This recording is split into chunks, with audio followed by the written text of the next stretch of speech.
صباح الخير، صباح النور، صباح الورد، صباح العنبر، صباح القرنفل، صباح الياسمين، صباح كل حاجة مليحة على أحلى وأغلى متتبعات عندي في القناة. وش راكم البنات؟ ليكم وحشة ما تتصوروش قد ما توحشتكم. الحمد لله يا ربي قدرت نحط لكم هذا الفيديو. والله يا البنات ما كنت قاعدة، خلاص كنت في واحد الضغط تاع الخدمة والتسجيلات.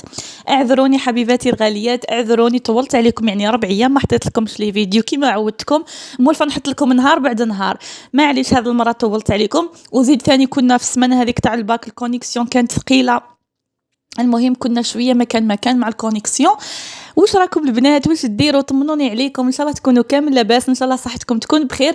نحب نشكر كامل اللي راهم يسقسيو عليا واللي راني نتواصل معاهم يوميا في الانستغرام ونحكي معاهم. حبيباتي شكرا على سؤالكم عليا. ونحب نرحب بكامل اللي انضموا ليا مؤخرا، نقول لهم مرحبا بكم، اللي راهم يدخلوا عندي، اللي راهم يخليوا لي تشجيعات وتعليقات وتحفيزات. شكرا حبيباتي الغاليات، ربي يعطيكم ويمنيكم ان شاء الله يا ربي على قد قلوبكم، ربي يعطيكم.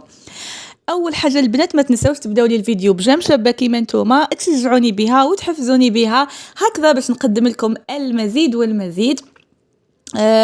حبيت اول حاجه كما راكم تشوفوا اليوم بديت لكم في روتين صباحي، يعني اليوم راح تفوتوا معايا نهاري كامل كيفاش فات، واش درت اليوم وواش ما درتش. شوفوا حبيباتي قبل ما نبداو الروتين تاعنا بغيت نقول لكم حاجه برك يا البنات، بالنسبه للي ما همش مهتمات بشركه نيو فيزيون، نقول لكم حبيباتي فوتوا هذا الزوج دقائق اللي راح نهضر فيهم تاع الفيديو. مانيش راح نهضر في الفيديو كامل، راح نهضر على نيو فيزيون 2 دقائق فقط، لانه اكيد كاين اللي مهتمات. شوفوا حبيباتي كاينه مفاجاه رائعه، مفاجاه راح تعجبكم كامل بالنسبه لكل وحده حابه تقري ولادها. كل وحده عندها ولادها حابه تقريهم بمبالغ بسيطه جدا مقارنه مع المبالغ اللي رانا نخلصوا فيهم كل شهر.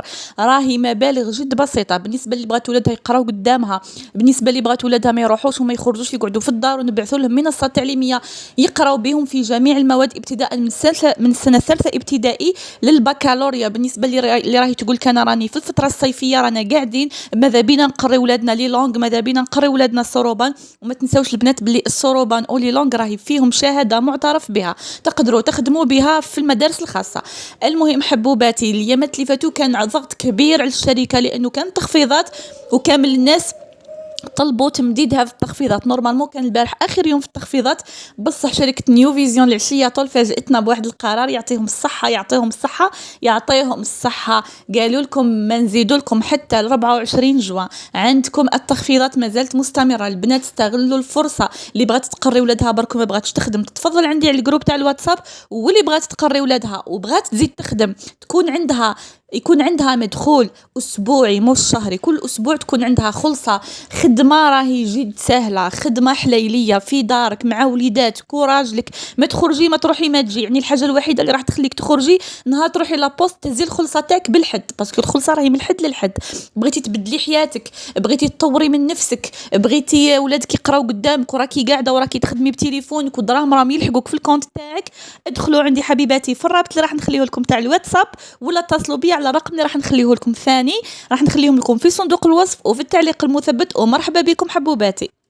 ونرجعوا حبيباتي الغاليات للروتينات اليوميه اللي مهما كنا خدامين ولا قاعدين في الدار ما عندنا وين نهربوا منهم.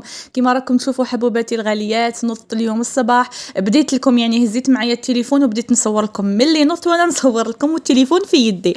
واش هنايا جيت غسلت عليا كي العاده، اكيد اول حاجه نديروها كي نوضوا الصباح نغسلوا علينا، غسلت سنيه غسلت وجهي وكل شيء. من بعدها لقيت البوطاجي هكذا شويه، عفوا لقيت لافابو، عفوا بوطاجي على خاطر نظل مقابله البوطاجي. قلت لكم لقيت لافابو شويه موسخكم تعرفوا البنات. شوفوا قد ما تكوني كل صباح كل ما تنوضي تغسلي لافابو تاعك، باسكو لي سانيتير هذو كل صباح لازم يتغسلوا، تغسليهم وكل شيء. بصح بما انه وماشي قضيه ولاد صغار ولا ما عندكش ولاد صغار، الكبار راهم يغسلوا في النهار 20 مره، يعني اكيد راح يتوسخ. وباش تبقاي زعما كل 2 دقائق تروحي تحكيه ما كانش منها، يعني ما نبالغوش البنات. فانا كل صباح نغسلهم، بصح العشيه طول واش نقول لكم اون ديري ما غسلت ما درت والو، ديما نلقاه في حاله. وخاصه لان ولادي صغار ويخرجوا لبرا يلعبوا يدخلوا هكذا كيديهم فيهم التراب مغبرين، المهم يروحوا ديريكت، نقولوا ديريكت زرب غسل يديك، يروحوا هكذا كيقيسوا هذيك هذاك اللي نحلوا به العين، يقيسوا لافابو هذاك، المهم يغسلوا يطيروا منا ومن هيت. واش نقول لكم، المهم انا كي نوض الصباح نلقى لافابو هذاك في حاله، ومنين نحط الصابون نلقاه في حاله، المرايه نلقاها تعمرت بالماء، تقول هي اللي غسلت ميش هما، والماء سايح في الارض ومع، المهم واش نقول لكم يا البنات ربي قدرنا ان شاء الله هذا ما كان. المهم درت هذيك الغسله لهذاك لافابو، الله تطبخ، عفوا رشيت هذيك المرايه، مسحتها رشيتها، تخيلوا نخليها انا رشيتها بالبرودوي هذاك، مسحتها حتى هي، ومسحت وين نحط الصابون، وعاودت بمنشفه هكذا باش نشيح الحاله، وعاودت بدلت المنشفه، درت منشفه جديده، والاخرى كنت لوحتها في الماشينه. يعني يا البنات هذه الايامات والله ما عندنا الماء، عندها على بالكم العين عندها يبان لي 10 ايام، يبان لي 10 ايام، هذه المره ما جاتش، واول مره ملي رحلت للدار هذه تقعد العين الوقت هذا كامل ما تجيش، ما فهمتش وش هو المشكل. المهم عندها قريب 10 ايام ما جاتش، تخيلوا ملي درت العمليه الامجد وطهرناه جات مره واحده، جات بعد ما طهر امجد بيومين ولا هذا ما كان، ما زادتش جات للدرك. ورانا في واحد الحاله بصح اليوم يعني كي راني نسجل لكم في صوتي راهي جات البارح العشيه الحمد لله يا ربي. مي في هذا النهار اللي درت لكم فيه الروتين كنا ما عندناش الماء، تخيلوا كنت نخدم غوتا نخدم بالقطره.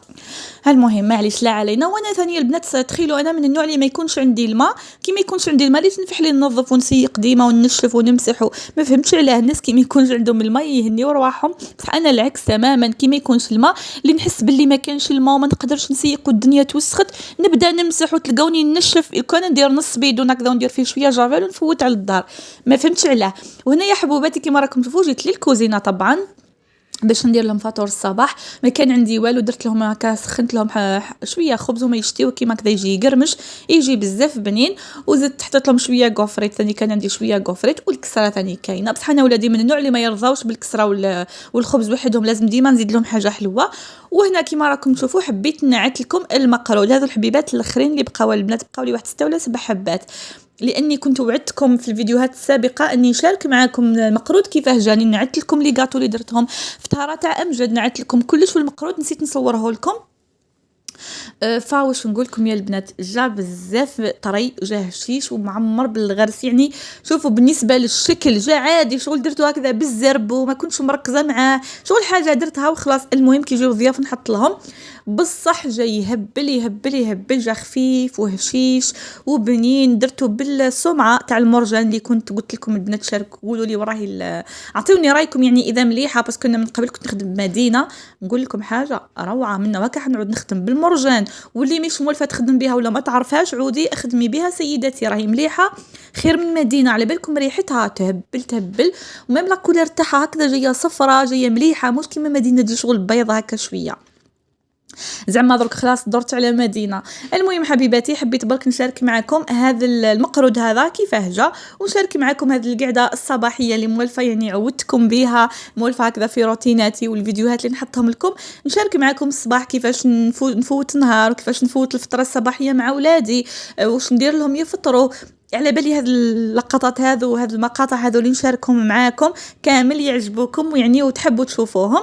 وهنا كما قلت لكم اني حطيت لهم يفطروا، يعني والله لا تحسبوا هكذا كي راني نصور لكم انا راني نزرب الفيديو، هذا القعده هذه راهي تدي مني وقت مع ولادي. شوفوا واحد سخني لي الحليب، واحد برديه لي، واحد درتي لخويا اكثر مني، واحد عطى لي انا ندير السكر وحدي، واحد عطاني انا ندير القهوه وحدي، واحد علاش درتي القهوه بزاف وانا ما درتيليش وانا ولادي البنات من النوع اللي يشتيو القهوه في الحليب، يعني حاولت نحي لهم هذه الصنعه ما قدرتش، نقول لكم علاه باسكو انا اصلا نشرب القهوه وحدها كحله، ونعمر الحليب تاعي بالقهوه، الحليب تاعي تقريبا نديرو كحل، يعني نديرو نص حليب نص قهوه، عليها ولادي خرجوا عندي يعني ما مش قضيه خرجوا عندي يعني حاجه تاع وراثه ولا لا ما عندهاش علاقه، بصح شغل يعندوك كي يشوفوك هكذا، كي تعرفوا الولاد الصغار يكون بيبي يكون عنده 8 شهور 9 شهور يشوفك تشربي القهوه ويبغي يذوق، يبغي تعطيه له يذوق، فما بالك كي يعودوا هكذا شويه كبار ويعرفوا صلاحهم. وانا القهوه كل وقت مطيبه القهوه، والحليب كي يشوفوني درتو يشوفوه كحل، وكي ندير لهم حليبهم بيض انت درتي حليبك بيض كيفاه ديري لنا درتي حليبك كحل ديري لنا حنا. وشوفوا هنا كل واحد يقول لي عطالي ندير وحدي، لا تولهتوا البنات مديت الادم دار وحده القهوه، ومن بعد امجد قال لي عطالي ندير وحدي انا ثاني القهوه، واش نقول لكم. المهم فطرتهم والحمد لله، وزيت هذوك الماعن كامل حطيتهم في البوطاجي، وجيت ديريكت هنايا لهذا لي ليمون اللي جاي تحت ليفي بعد هذا اللي راكم تشوفوا فيها البنات كان فيه حاله كيما على بالكم حبوباتي باللي كنت اليامات اللي فاتوا مع امجاد ومع الطهاره تاعو والعمليه تاعو ومع الرحله الجديده راني غير راني في الشهر الثاني وشغل كنت ننظم في حوايج واحد اخرين اللي باينين يعني ديرونجيوني هكذا في الطليع والهبيط في الدار يعني في الخدمه باينين لازم ننظمهم. بصح هاد الحوايج اللي كيما هكذا حطيتهم في لي زيليمون صراحه يعني باش ما نكذبش عليكم ما كنتش عطيتهم مليح وقتي هكذا واهتمامي لانه اصلا ما عنديش حتى هذوك المنظمات اللي راح ننظمهم فيهم. هذو لي زيليمون البنات يحبوا بزاف المنظمات ويحبوا بزاف لي زيتاجور يحبوا ديري لهم دي زيتاجور هكذا مثلا ديري ايتاجور لداخل واحد صغير واحد يجي شويه منا مهم يحبوا هكا لداخل شغل يجي كيما الخزانه تنظميه. بس انا هذو ما عنديش صافي راني غير حاطه الحوايج هكذاك. واش قلت اليوم بما انه الحمد لله يا ربي امجد ارتاح كاع نسيت نقول لكم البنات راهو لاباس في نعمه اللي راهم يسقسيو عليه كامل راهو الحمد لله يا ربي ارتاح وديناه للطبيب تاعو نحالو الخياطه تاع يعني الخيط تاع الجرح تاعو تاع العمليه الخيط تاع الطهاره نحاه وحده قاعده كي يجبد فيه بالطرف تنطيرو بصح الخيط تاع العمليه نحاه هو وحده والخيط تاع نحاه له الطبيب عفوا والخيط تاع الطهاره نحاه امجد وحده طار وحده يعني. المهم حبيباتي راهو دركا لاباس في نعمه والحمد لله قال لي اسمع على شهر رديه كونترول هذا ما كان ودركا كيما راكم تشوفوا قلت انا دركا سي بون يعني الحمد لله يا ربي كيما نقولوا ذك راسي وبالي راهو مرتاح ماش كيما على الاول كنت كل يوم انا كل ما نتفكر العمليه تاع امجد تحكمني واحد الخلعه واش نقول لكم. الحمد لله يا ربي فات كلش سلامات. جيت هنايا درت غسله لهذا لي ليمون هذا لتحت يعني هذه الجهه هذه الكوانه هذه وننصحكم البنات باش تقعدوا ديما منظمين وداركم نظيفه ونقيه لانه احنا على بالنا بلي هذه هي الحاجه اللي تخلينا نرتاحوا في ديارنا هي النظام والنظافه والنقاء وكل شيء مع انه نقى فيه شقه بصح مليح شقه تاعو يستاهل. هنا كما راكم تشوفوا كانت بقات لي شويه زيت زيتون هذا الزيت تهبل كان جابها لي الزوج نسيت منين جابها لي والله يا البنات تهبل تقدري ديري كسره خميره وتاكليها بها بزاف بنينه ما تبانش زيت زيتون هكا لو قلت تاعها مليح وحره يعني مش يعني مترافيكيا ولا لا مليحه بزاف.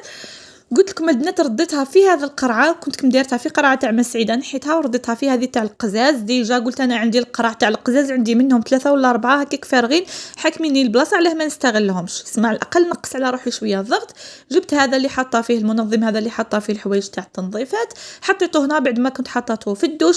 هذيك الباطه هذه الصغيره اللي راكم تشوفوا فيها هذه كانت فارغه قلت حتى هي نفرغ فيها الدقيق باسكو كان خلص لي يعني بقى لي غير شويه. الطاس هذاك تاع الجو تاع البيترا حطيته حتى هو هنايا. هذو لي بورت مونجي هذو اللي يجيو هكذا فوق بعضهم تاع الفريجيدار. هذا الرحال البنات اللي راهو في الساشيه البيضاء هذا راهو الرحال تاع الغرس هذاك تراديسيونيل تاع بكري تاع الحديد هذا صافي درك انا ما نستعملوش باسكو عندي الرحال تاع البيترا يساعدني على الكيف فهذا حطيته هكذا في ساشيه باش ما يتزنجرليش وباش ما يحكمليش اسم البلاصه وباش ما يجرحليش الحوايج صافي درتو في جورنال ودرتو في ساشيه زوج ساشيات وحطيتو كيما هكذا.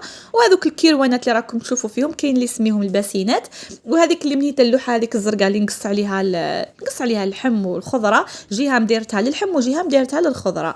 وهذو الطرامس هذو والله ما نستعملهم يا البنات هذو اول طرامس شريتهم بعد ما تزوجت ما نستعملهمش خلاص محطوطين هكذاك نستعمل هذوك اللي جايين في الدوري نورمالمون كنتو شفتوهم معايا. وشوفوا انا تعرفوني كي ننظم بلاصه ونقفلها زعما